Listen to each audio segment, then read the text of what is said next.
Good morning दोस्तों, आप सभी को मेरा नमस्कार। मैं हूं आपका होस्ट एंड दोस्त सौरभ पालीवाल और हम आज लेके आ चुके हैं 2 दिसंबर 2021 की ताजा तरीन खबरें। वो खबरें जो हमारे काम की हैं, जो हमारे परीक्षा के लिए उपयोगी है। हमारा उद्देश्य यही है। तो हम शुरू करते हैं। शुरू करने से पहले एक कोट लेते चलते हैं। गांधी जी ने एक बार कहा था that it doesn't matter to the homeless, widows and orphans whether war was fought in the name of authoritarianism or the holy name of democracy। तो जब हम ये कोड देखते हैं तो हम ये देखते हैं कि कोड भी हमारी परीक्षा के लिए किस तरह से उपयोगी है। गांधी जी आरएएस की परीक्षा का भी पार्ट है, आईएएस की, यूपीएससी की परीक्षा का भी पार्ट है। तो हम देखते हैं कि गांधीनिज्म के अंदर कोलैटरल डैमेज या होली वॉर नाम का कोई कॉन्सेप्ट नहीं होता। वॉर हर तरह से बुरी है। अगर मीन्स खराब है, मीन्स अगर वॉर है तो वो कभी किसी को फायदा नहीं पहुंचा सकते। तो हम ये यूज कर सकते हैं कोलैटरल वॉर में, इंटरनेशनल रिलेशंस में और ह्यूमन राइट्स में, कि कोई भी बेकार तरह का मीन्स यूज करके आपको अगर ऐसा लगता है कि आप दूसरे देश की सेवा कर रहे हैं तो आप नहीं कर सकते। इसके सबसे बड़ा एग्जाम्पल है Afghanistan, where it can be clearly stated that it doesn't matter to the homeless, widows and orphans whether the war was fought in the name of authoritarianism or the holy name of democracy। तो इसी के साथ हम शुरू करते हैं आज का इंडियन एक्सप्रेस। आज के इंडियन एक्सप्रेस में हम ये देखेंगे कि कौन कौन सी खबरें हमें नहीं देखनी है, नहीं पढ़नी है, जो हमारे काम की नहीं है। Of no use, no UPA now, ये बिल्कुल भी काम की खबर नहीं है। हमें जाना है पहली खबर के साथ, roll out of common entrance exam from 2022-2023। तो ऐसा है कि कॉमन एंट्रेंस एग्जाम कुछ यूनिवर्सिटी के लिए पहले से ही चल रहा है। सीयूईटी आया है, इसका जो पुराना वर्जन था सीयूसीईटी, ये 2007-8-10 से भी प्रोग्रेसिवली चल रहा है, लेकिन बहुत सारी यूनिवर्सिटीज इसके साथ एसोसिएटेड नहीं है। तो अब ये पूरी एक कॉमन पूल यूनिवर्सिटीज को लाके, सारी सेंट्रल यूनिवर्सिटीज को एक साथ लाके और उन सभी का एक साथ एग्जाम करवाया जाने की एक प्रक्रिया है, जो कि एनटीए से करवाया जाएगा। एनटीए ही क्यों? क्योंकि एनटीए एक स्पेशलाइज्ड एजेंसी है और हमारी करंट सरकार चाहती है कि हम ज्यादा से ज्यादा स्पेशलाइजेशन की तरफ मूव करें। क्यों करवाना चाहते हैं? तो सबसे बेसिक रीजन जो है वो ये है, answer to soaring cut off. तो जो कि कट ऑफ आप देखते हैं 99%, 100%, तो उससे बचने के लिए और अलग अलग जो स्टैंडर्ड्स फॉलो होते हैं उनसे बचने के लिए हम इस तरफ जा रहे हैं। नेक्स्ट जब हम आएंगे तो हम देखेंगे कि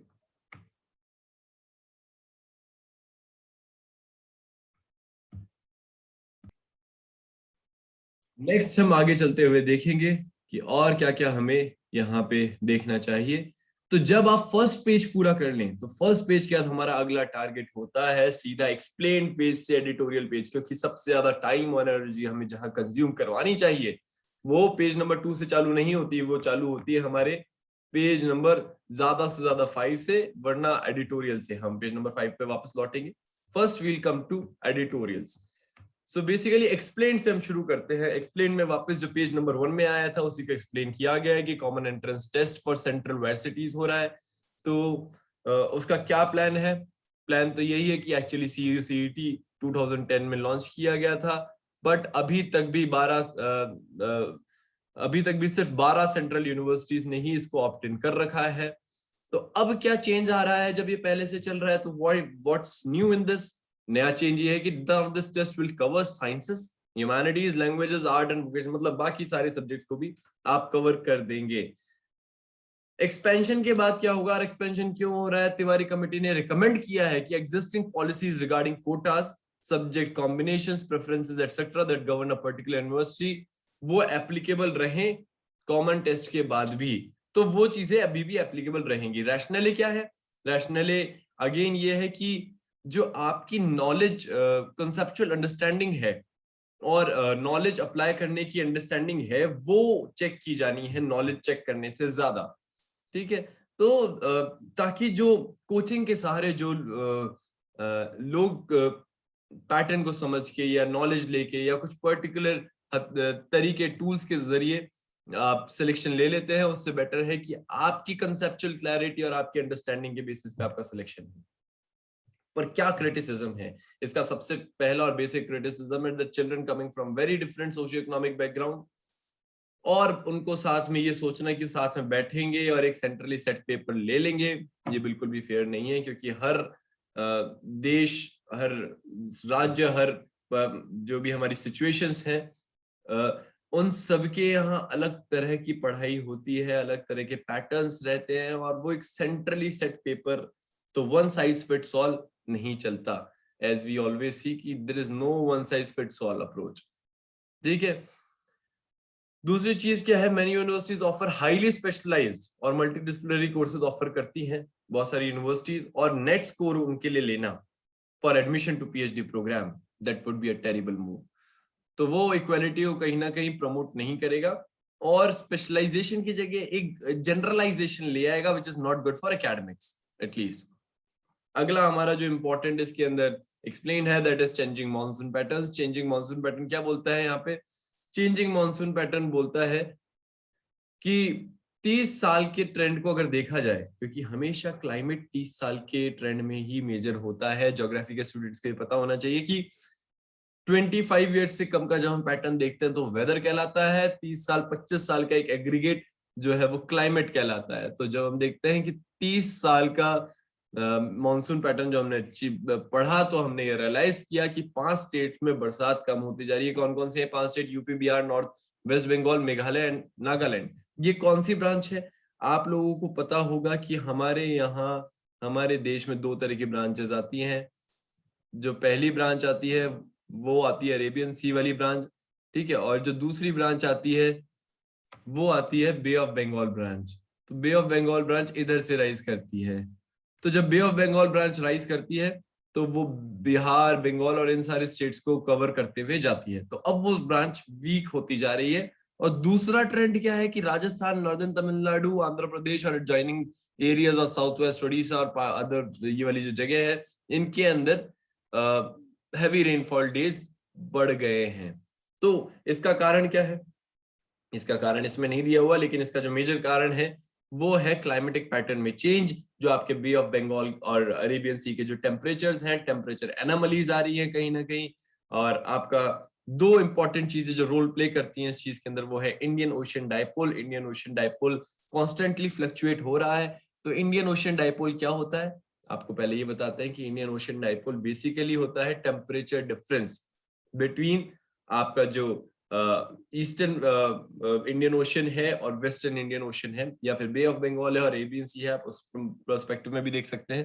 तो उनके बीच में जो टेम्परेचर डिफरेंस है, कौन सा कब वार्म हो रहा है और कौन सा कब कोल्ड हो रहा है, वो होता है इंडियन डाइपोल। तो इन शॉर्ट मैं आपको अभी यही बताना चाहूंगा कि इंडियन डाइपोल, और दूसरी चीज एल नीना ला नीना की जो फेजेस हैं, जो हमारे विंड पैटर्न्स है, फॉलिंग पैटर्न्स है, उसकी वजह से ये वाली चीजें आ रही है। इन डिटेल हम इस टॉपिक को कवर करेंगे इन सेपरेट वीडियो, जिसमें मैं आपको शो करूंगा कि इंडियन ओशन डाइपोल क्या होता है, कैसे वर्क करता है, और दूसरी चीज एल नीना और ला नीना कैसे वर्क करते हैं, because it's a very confusing topic. तो हम इसको बहुत अच्छे इलस्ट्रेशंस और मैप्स के साथ आगे फॉलो करेंगे। Next is rise and fall of UPA.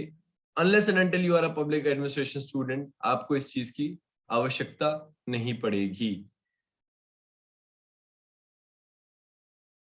So again coming next, हम आगे चलते हैं।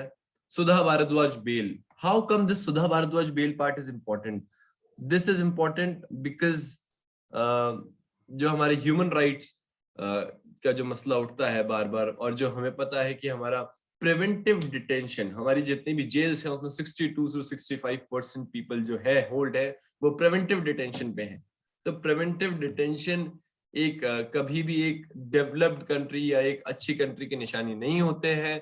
तो इसलिए हमारे कोड्स के अंदर भी कुछ चीजें मेंशन है कि अगर इतना डिफॉल्ट आपको टाइम हो चुका है जेल में, तो आपको बाहर आ जाना चाहिए, या एटलीस्ट आपको कस्टडी में नहीं दिया जा सकता।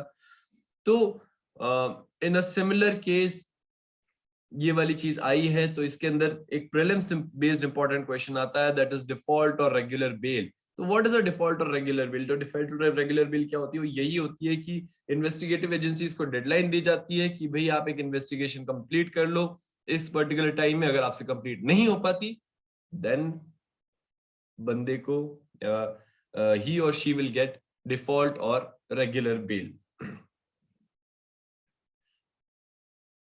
अनदर वेरिएंट टू ग्रोथ, इसका जो नाम है ये एक मिसनॉमर है आर्टिकल का नाम. This article is all about economics, all and all about economics. So basically what is क्या खास है इस आर्टिकल के अंदर.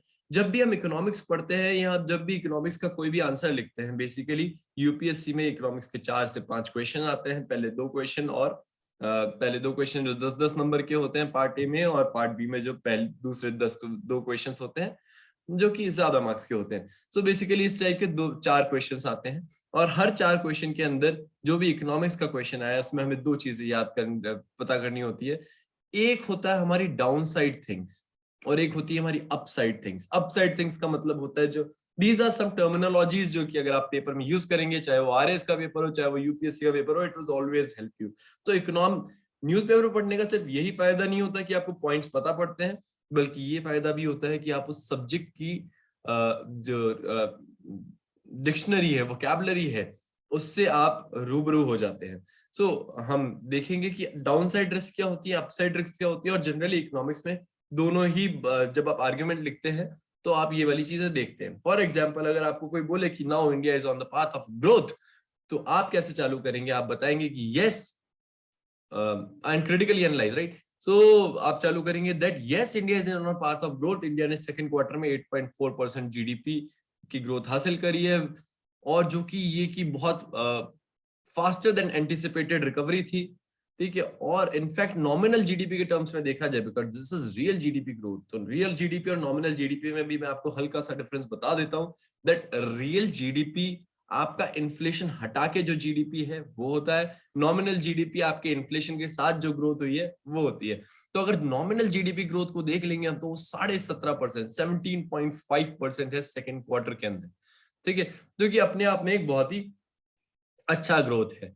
बट हम जब देखेंगे इसको इन डिटेल्स में जाके, तो हम वापस उसी बात में आएंगे कि भाई आपका पॉजिटिव या डाउन साइड रिस्क क्या है और अपसाइड फैक्टर्स क्या है. तो वो हम देखेंगे. तो यहाँ देखेंगे कुछ ड्रैग्स और ड्राइवर्स जो हैं, drivers again upside, drags down side.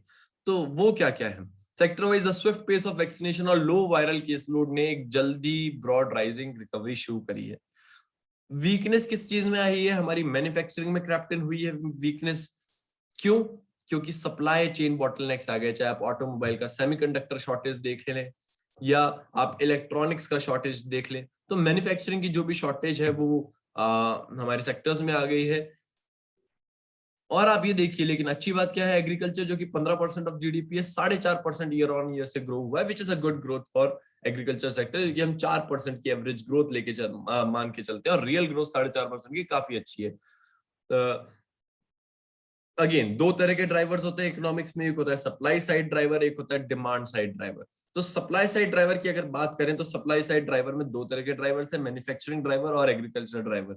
तो मैन्युफैक्चरिंग ड्राइवर तो हमारा डाउन साइड गया है, एग्रीकल्चरल ड्राइवर हमारा अप साइड गया है, तो कहीं ना कहीं उसने बैलेंस कर दिया है. और जो तीसरा सप्लाई साइड ड्राइवर था, दैट इज सर्विस सेक्टर, वो डेफिनेटली वो क्या है, कंप्लीटली डिमांड पे निर्भर करता है, तो वो भी काफी अच्छा गया है.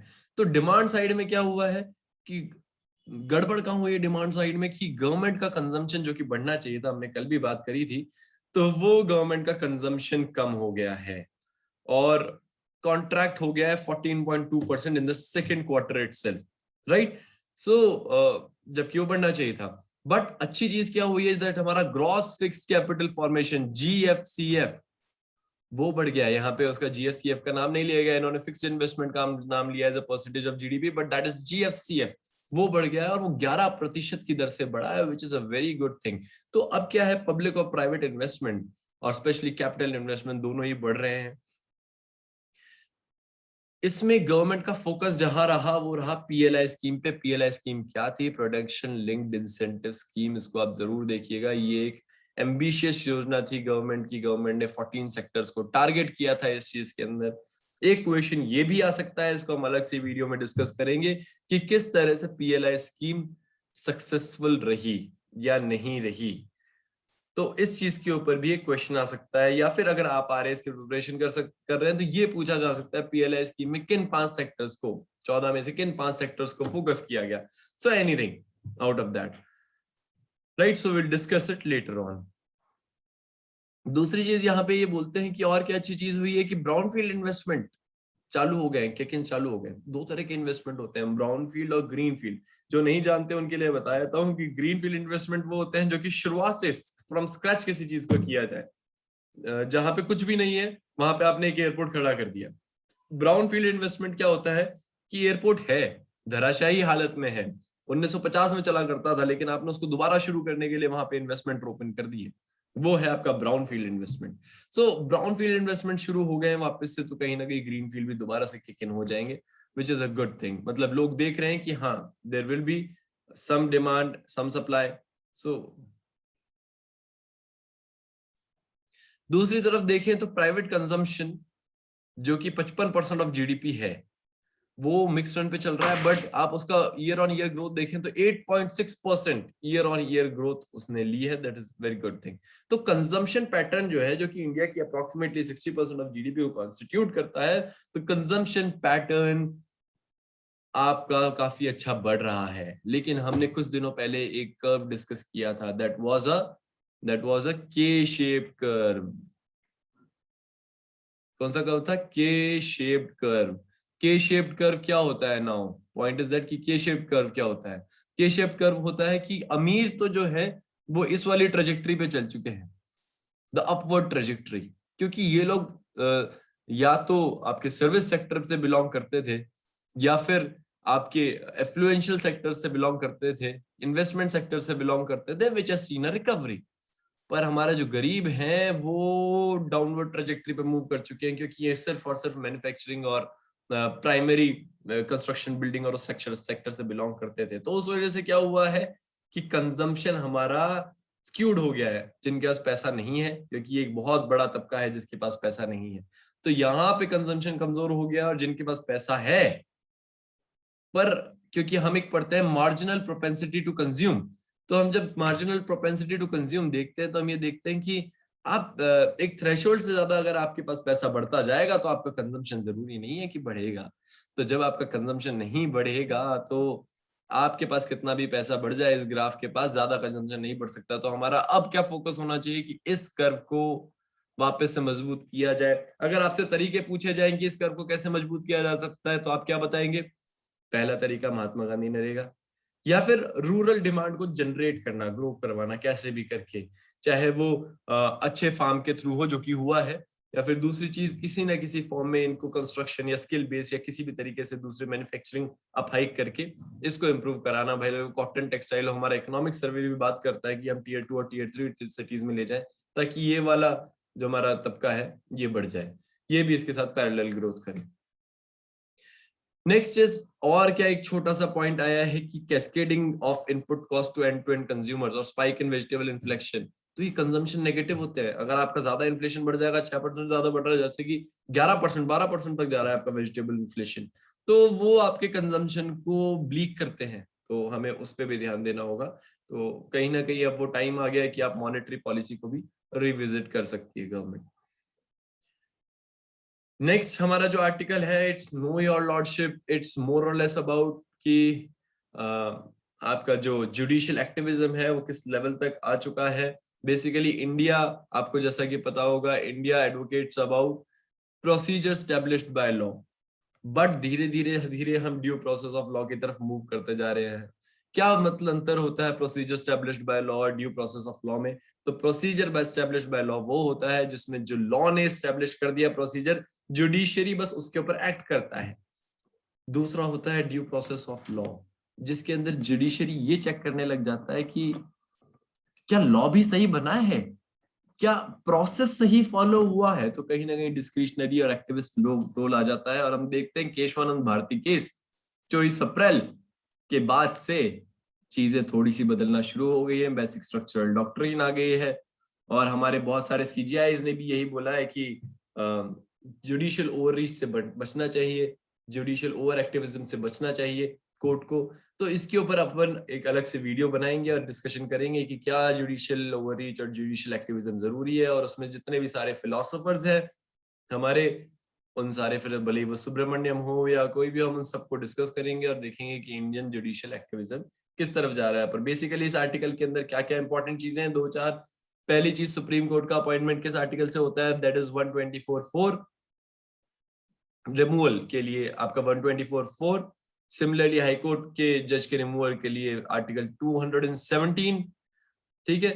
नेक्स्ट इज कि क्योंकि अब जुडिशरी बेसिक स्ट्रक्चरल डॉक्ट्रिन ले आया है, तो हमें अब इस बेसिक स्ट्रक्चरल डॉक्ट्रिन पे फोकस करना पड़ेगा और हम देखेंगे कि किस तरह से ये चलती है। तो हल्का सा जैसे कि आपको आइडिया होगा कि यशवंत भारती केस भी है, फिर उसके बाद मिनर्वा मिल्स भी आता है, आपका मेनका गांधी भी आएगा। सो हम ये देखेंगे किस तरह से केसेस प्रोसीड कर रहे हैं and we'll form a separate video on this particular part. ये वाली चीज जो मैंने हाईलाइट करी है, France debates on new gender non binary pronoun, तो आपको बस ये एक एग्जांपल की तरह याद रखना है, एक केस स्टडी की तरह याद रखना है कि ये क्या चीज है। क्योंकि जब आप एक एग्जांपल लिखेंगे तो आप सोशियोलॉजी के पेपर में चाहे वो जब जेंडर की बात आएगी तो आप उसमें बता सकते हैं किस तरह से फ्रांस में जो डिबेट चल रहा है that is about a non binary pronoun. या फिर जो लिटरेचर है हमारी वो किस तरह से स्क्यूड है टुवर्ड्स जेंडर, और हम उसको किस तरह से ठीक कर रहे हैं, चाहे वो ऐसे हो। क्योंकि हर साल एक विमेन के ऊपर या विमेन एम्पावरमेंट के ऊपर एक ऐसे आता है, तो आपको ये बताना पड़ेगा कि किस तरह से क्रैश से आप चीजें ठीक कर सकते हो। Next is the ideas who should be policed against police, और उस पर काफी ज्यादा सवाल चल रहे हैं परविंदर सिंह जी के केस के बाद, जिसमें कि के दारोवाला बोलते हैं कि एक्चुअली एनएसए की एक स्पीच हुई थी नेशनल पुलिस एकेडमी में आईपीएस प्रोबेशनर्स के पास, और वहां पे उन्होंने कुछ स्टेटमेंट दिए हैं। तो वहां पे वो बोलते हैं the quintessence of democracy does not lie in the ballot box, it lies in the laws made by the people who are elected through those ballot boxes. So true. But अगर आप देखें कि it is the civil society that can be subverted, subvert and can be divided to hurt the interest of nation, ये NSA ने हमारे बोला है। कहीं ना कहीं बार बार ये इल्जाम लगाए जा रहे हैं कि सिविल सोसाइटी को यूज किया जा रहा है against the nation itself. But क्या ये चीज सही है कि सिविल सोसाइटी को हर्ट किया जा रहा है? क्योंकि हमारे पूर्व प्रधानमंत्री बोला करते थे that civil society is the backbone of nation, NGOs are the backbone of nation. और हमेशा उनका constructive criticism, this is the word, उनका हमेशा कंस्ट्रक्टिव क्रिटिसिज्म में इन्वॉल्व रहना इंपॉर्टेंट है। Constructive criticism, and that is very important, क्योंकि वो सरकार को बताते हैं कि आप कहां कहां और क्या क्या गलतियां कर रहे हैं, और उसके ऊपर डिस्कशन होना भी इंपॉर्टेंट है। और इसके लिए केकी जी ने जो आर्ग्यूमेंट्स दिए हैं, वो तो उन्होंने खैर बहुत सारे पुराने आरके क्लॉज को भी दोषी ठहराया है, जैसे कि सेक्शन 124A ऑफ आईपीसी, जिसको कि लॉ कमीशन भी रिकमेंड कर चुका है कि इसको आपको अबॉलिश कर देना चाहिए। और जैसे को सुप्रीम कोर्ट बोल चुका है कि unless the cases of violence, आपको कभी भी इस लॉ की तरफ नहीं जाना चाहिए। तो आरके लॉ के अलावा जो इन्होंने उसके दूसरा प्रूफ दिया है, that is that India ranks 142 of 180 in the global law index due to draconian and colonial laws that exist. तो इंडिया की रैंक भी 142 बेस 180 में से 142 है ग्लोबल लॉ इंडेक्स में। तो इन कॉलोनियल लॉज की वजह से और इस मेंटालिटी की वजह से, क्योंकि हमारी जो पॉलिसिंग है वो कहीं ना कहीं आर्मी स्ट्रक्चर ऑफ ब्रिटेन पे बेस्ड है, और जो कि सिविल सोसाइटी बेस्ड होना चाहिए, तो हमें उसका तोड़ निकालने की जरूरत है। सेकेंड एआरसी में इसके कहीं ना कहीं तरीके दे रखे हैं, चाहे वो महिला मोहल्ला पुलिसिंग हो, कम्युनिटी बेस्ड पुलिसिंग हो, केरला का प्रोग्राम हो, फ्रेंड्स प्रोग्राम। तो ये सारी केस स्टडीज हैं जो आपको निकाल के रखने हैं, और जो आप एग्जाम में डालेंगे तो वो आपको बहुत अच्छा लगेगा। Next is building the Indian century. तो इसके अंदर वापस से यही वाली बात हो रही है कि किस तरह से 1991 की तर्ज पे बहुत ज्यादा रिफॉर्म्स किए जा रहे हैं, और उस रिफॉर्म्स के क्या क्या फायदे हो रहे हैं। तो इन्होंने एक फायदा बताया कि आईबीसी से 36% रिकवरी हो चुकी है, 2.5 ट्रिलियन रुपीज रिकवर हो चुके हैं। आईबीसी एक बहुत इंपॉर्टेंट टॉपिक है, यूपीएससी ऑलरेडी एक बार पूछ चुका है, and I guess RAS RPSC में ये टॉपिक इंपॉर्टेंट हो जाता है। तो आप इसको जरूर देखिएगा। इसका बेस्ट सोर्स जो है वो है इकोनॉमिक सर्वे, सेकंड बेस्ट सोर्स जो है वो है हमारी क्लासेस, क्योंकि हम इसको अलग से एक टॉपिक बना के कवर करेंगे। पीएलआई की इन्होंने बात की कि पीएलआई लॉन्च हुआ 1,97,000 करोड़ का, जैसा कि मैं आपको बता रहा था 14 सेक्टर्स में। तो वो किस तरह से कितना हेल्पफुल हुआ है, इसके लिए भी एक क्रिटिकल एनालाइजेशन के लिए आ सकता है। फिर अगला आया है कि after Air India's privatisation in the pipeline is sale of BPCL, किस तरह से गवर्नमेंट एजेंसीज को, जो सिक इंडस्ट्रीज हैं, जो कि पहले से गवर्नमेंट की पॉलिसीज थी कि सिक पब्लिक सेक्टर एंटरप्राइजेस को कहीं ना कहीं सेल ऑफ कर दिया जाएगा, जो कि गवर्नमेंट को प्रॉफिटेबिलिटी नहीं दे रही है, तो उस तरह से एयर इंडिया को सेल कर दिया गया है, बीपीसीएल को सेल कर दिया गया है। इसमें मैं जो इंपॉर्टेंट एड ऑन पॉइंट बताना चाहूंगा आपको, वो है इकोनॉमिक सर्वे का word, that bounties for the big. Economic survey, Arvind Subramanian ji के इकोनॉमिक सर्वे ने ये वाला वर्ड दिया था, that bounties for the big. तो बाउंटीज फॉर द बिग क्या है? बाउंटीज फॉर द बिग ये है कि जब सब्सिडी बड़े लोगों को मिलने लगती है, जब सब्सिडी से कभी छोटे लोगों का फायदा नहीं होता, वो होती है बाउंटीज फॉर द बिग। तो एयर इंडिया को एक ऐसी सब्सिडी मिल रही थी कि हर साल वो हजारों करोड़ के घाटे में जाता था, तो उसको हम इनकम टैक्स पेयर्स या टैक्स पेयर्स के पॉकेट से जब हम उनको पैसा देते हैं, और क्योंकि उसमें ट्रैवल करने वाले सारे रिच लोग होते हैं, तो that turn out as bounties for big. तो हमारा इकोनॉमिक सर्वे कहता था कि इंडिया में 90% ऑफ द सब्सिडीज ऐसी ही हैं जो कि बाउंटीज फॉर द बिग हैं। तो आप इसको जरूर देखिएगा और बाउंटीज फॉर द बिग शब्द को यूज कीजिएगा ऐसा कभी आंसर लिखते वक्त। हम एक ऐसी क्लास भी करेंगे जिसके अंदर हम जो इंपॉर्टेंट टर्मिनोलॉजीज है, कीवर्ड्स जो आपके मेंस के हैं, जो कि आपको बहुत मदद करेंगे, वो हम यूज करेंगे ताकि आप अच्छे से उसमें कर सकें। नेक्स्ट कम्स अगेन, अब हम जाएंगे गवर्नमेंट ऑफ पॉलिटिक्स। अब हम ऊपर मूव करेंगे क्योंकि अब हमारा मेजर, तो न्यूज़पेपर पढ़ने का तरीका यही है, फर्स्ट पेज और फिर सीधा एक्सप्लेन और एडिटोरियल और ओपिनियन पेज पे आ जाइए, क्योंकि वहां से आपको मिलता है मेंस का मटेरियल सबसे ज्यादा। और क्योंकि अभी सेशन चल रहा है, तो पार्लियामेंट और गवर्नमेंट एंड पॉलिटिक्स वाला पेज भी उतना ही इंपॉर्टेंट हो चुका है। So now we'll come to government and politics वाला पेज। सो एक आईटी पैनल बना था हाउस में, अगर आप ऐसी चीजें कोट करते हैं बहुत अच्छा लगता है एग्जामिनर को। एक आईटी पैनल बना था हाउस में, उसने ये रिकमेंड किया है कि आप मीडिया काउंसिल बनाइए स्टैट्यूटरी पावर्स के साथ। क्यों कॉल किया है उन्होंने, ऐसा क्यों बोला है? बोलने के पीछे एक ही रीजन है भाई साहब, और रीजन ये है कि मीडिया और जुडिशरी दो चीजें ऐसी हैं जो कि पिलर्स तो हैं हमारी सोसाइटी के, लेकिन वो खुद को खुद रेगुलेट करती हैं। सेल्फ रेगुलेशन, सेल्फ रेगुलेशन यहाँ पे होता है, और सेल्फ रेगुलेशन से हम देख रहे हैं कि कितना ज्यादा मीडिया का डिटेरियोरेशन हो चुका है। तो जब मीडिया का डिटेरियोरेशन इतना ज्यादा हो चुका है, सेकंड एआरसी एथिकल स्टैंडर्ड्स पे सवाल उठा चुकी है, पूरा विश्व इंडिया के मीडिया के स्टैंडर्ड्स पे सवाल उठा चुका है, तो इसलिए हमारा एक हाउस आईटी पैनल फॉर्म हुआ था और उन्होंने एक रिपोर्ट दी है, ethical standards in media coverage.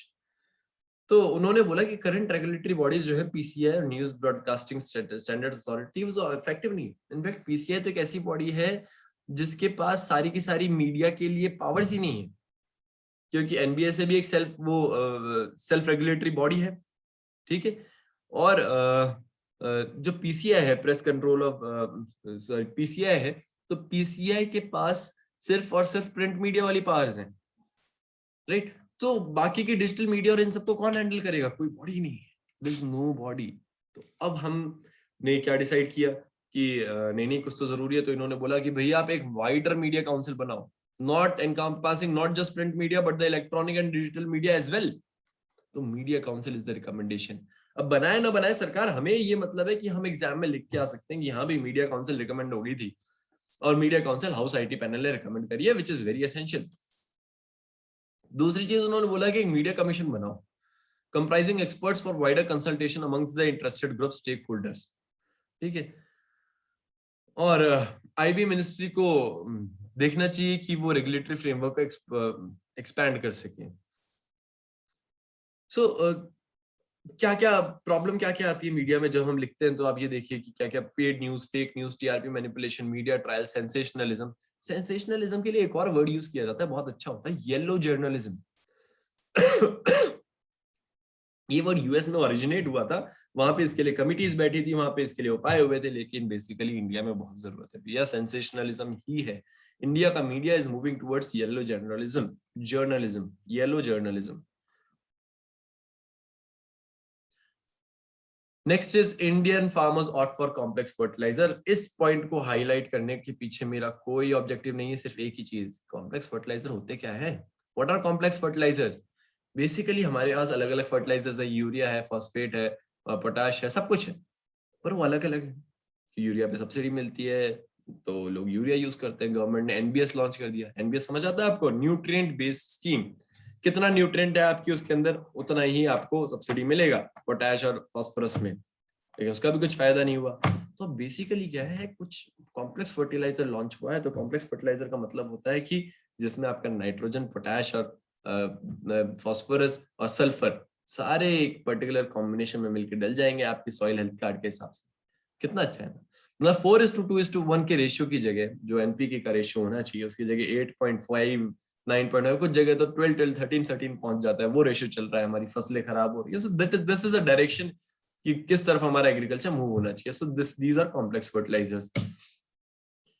Next is Lok Sabha passes bill to regulate assisted reproductive technologies, और opposition flags exclusion of single men and LGBTQ community। Basically हमें सबसे पहले ये समझना चाहिए that ART technologies या assisted reproductive technologies जो है, ये वो टेक्नोलॉजीज हैं, उस तरह की टेक्नोलॉजीज हैं जो कि एक कपल को कंसीव करने में मदद करती है। कपल या सिंगल मदर या सिंगल फादर जो कि होना चाहिए था, बट इसमें हटा दिया है सिंगल मैन को। उनको कंसीव करने में उनको मदद करती है। इसमें 3 तरह की चीजें हो सकती हैं। पहला कि कपल कंसीव नहीं करना चाहता हो तो वो सरोगेसी का सहायता ले सकता है। दूसरी चीज, कपल कंसीव, लेकिन वो उसके लिए हमारे पास सरोगेसी लॉ बन चुका है। दूसरी चीज, कपल कंसीव करना चाहता हो बट वो कंसीव नहीं कर पा रहा हो, आईवीएफ का सहारा ले सकता है। उसके लिए आपको एआरटी की जरूरत पड़ती है, तो उसके लिए रेगुलेशन की जरूरत पड़ती है। और तीसरी चीज, का सिंगल मदर है वो कंसीव करना चाहती है, अगेन वो एआरटी का सहारा ले सकती है। So these are some of the factors. But जैसा कि बहुत अच्छा स्टेटमेंट है दास्तीदार जी ने कहा है, वो कहते हैं the surrogacy bill was like the cart before the horse, it was brought here, surrogacy cannot take place unless IVF take place, so we brought the cart, now we are bringing the horse। मतलब कि भैया घोड़ा गाड़ी थी, आप गाड़ी तो पहले ले आए, सरोगेसी बिल आप पहले ला के रख दिया आपने। अब सरोगेसी आईवीएफ के बिना तो हो नहीं सकती, तो अब आप घोड़ा भी लेने जा रहे हैं। बोले नहीं, अब हमें घोड़ा भी चाहिए, जबकि घोड़ा पहले आना चाहिए और गाड़ी बाद में आनी चाहिए। तो एक सबसे बड़ा क्रिटिसिज्म तो यही होना चाहिए कि आपका एआरटी बिल पहले आना चाहिए था और सरोगेसी बिल बाद में आना चाहिए था। नेक्स्ट आपका क्रिटिसिज्म ये है कि क्योंकि ये एलजीबीटीक्यू और मैन को दूर रखती है। चलिए सिंगल मैन तो फिर भी एक बार, लेकिन एलजीबीटीक्यू कम्युनिटी एक ऐसी कम्युनिटी है जो कि सुप्रीम कोर्ट ने भी सेक्शन 377 को रिमूव कर दिया है, सब कुछ हो गया है, लेकिन फिर भी अगर आप इनको राइट्स नहीं देंगे so it would be a big question mark, और जो रिफॉर्म्स थे वो आधे रह जाएंगे। सो ये वाली चीजें हैं। बट पॉइंट है कि अब ये बिल है, तो जब तक ये एक्ट नहीं बन जाता तो हम तब तक इससे थोड़ा सा दूर रहेंगे। ठीक है, जैसे ही एक्ट बन जाएगा तब तक हम इस पे वापस स्टडी करेंगे, वरना बिल रह जाएगा तो हम दिसंबर माह में वापस आके स्टडी करेंगे इसको। Next is Lok Sabha takes up 0R। So Lok Sabha ने 0R लिया है, 0R finally. So what is 0R? 0R is extra constitutional. अच्छा, 3 चीजें हैं जिनका आपको ध्यान रखना पड़ेगा। एक तो है 0R, कॉलिंग अटेंशन मोशन। इस तरह की जो इंडियन पार्लियामेंट्री सिस्टम की एक नई टेक्निक्स इजाद हुई है हमारे पार्लियामेंट्री सिस्टम के साथ, आपको उनको ध्यान रखना पड़ेगा कि कब आया और कैसे आया। सो आई गेस 0R 1962 में आया था। प्लीज एक बार कंफर्म करिएगा, otherwise I will get back to you. तो बीजेपी एमपी ने कहा है अगेन कि आप एक लॉ लाइए, यूनिफॉर्म सिविल कोड लाइए। तो बेसिकली यूनिफॉर्म सिविल कोड क्या होता है, कैसे होता है, इस सब के लिए एक बड़ा टॉपिक है, हमें अलग से वीडियो बनाना पड़ेगा। बट इसके अंदर जो आपको मेन केसेस याद रखने हैं, पहला केस जहां से शुरू हुआ, जहां से सरकार ने बोला, वो था आपका शाहबानो केस। तो वहां से चीजें शुरू होती है, डेनियल लतीफी केस में भी जाती है, और चीजें अभी भी लॉ कमीशन के साथ मूव होती होती आगे फॉरवर्ड हो रही हैं। एग्जाम्पल दिया जाता है गोवा जैसे स्टेट का, जहां पे ऑलरेडी यूनिफॉर्म सिविल कोड है सारे लोगों के लिए। क्रिटिसिज्म बहुत सारे आते हैं कि आप अलग अलग माइनॉरिटी कम्युनिटीज, भले वो ट्राइबल्स हों, सिर्फ एक रिलीजन बेस्ड नहीं है, ट्राइबल बेस्ड, ट्राइबल्स भी हैं, उनके भी अपने कल्चर्स हैं, छोटी छोटी और माइनॉरिटी कम्युनिटी है। India is a group of assembled communities, right. तो उनके लिए कहीं ना कहीं आप उनके कल्चर को कहीं ना कहीं खत्म कर देंगे। तो ये सारी चीजें देखने वाली है और हम इसको अलग से डिस्कस करेंगे। हमारा कॉन्स्टिट्यूशन अपने आप बात करता है, डीपीएसपी का आर्टिकल 44 है जो कि बोलता है कि भाई यूनिफॉर्म सिविल कोड आना चाहिए। सो we'll talk about each and everything in detail. So basically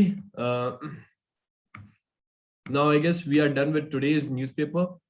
So आज का न्यूज़पेपर पढ़ने के बाद आपको जो मैं कुछ क्वेश्चंस देना चाहता था, 5 से 6 क्वेश्चंस, वो हम एक बार देख लेंगे कि क्या वो क्वेश्चंस हो सकते हैं। इन क्वेश्चंस के आंसर्स आपको लिखने हैं, लिख के कमेंट बॉक्स में लिखिएगा और उसको हमारी टीम जरूर रिव्यू करेगी।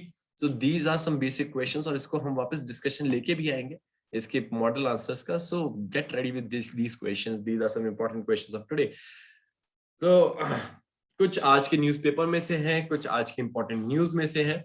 पहला क्वेश्चन है, what are major concerns led against CAA 2019? CAA वापस से न्यूज में आ चुका है क्योंकि गवर्नमेंट कहती है कि सीएए और क्योंकि एनआरपी कराना शुरू कर दिया है गवर्नमेंट ने, तो कुछ चीजें न्यूज में आ चुकी हैं, पार्लियामेंट में खबरें उठ रही हैं। तो again this is an important topic.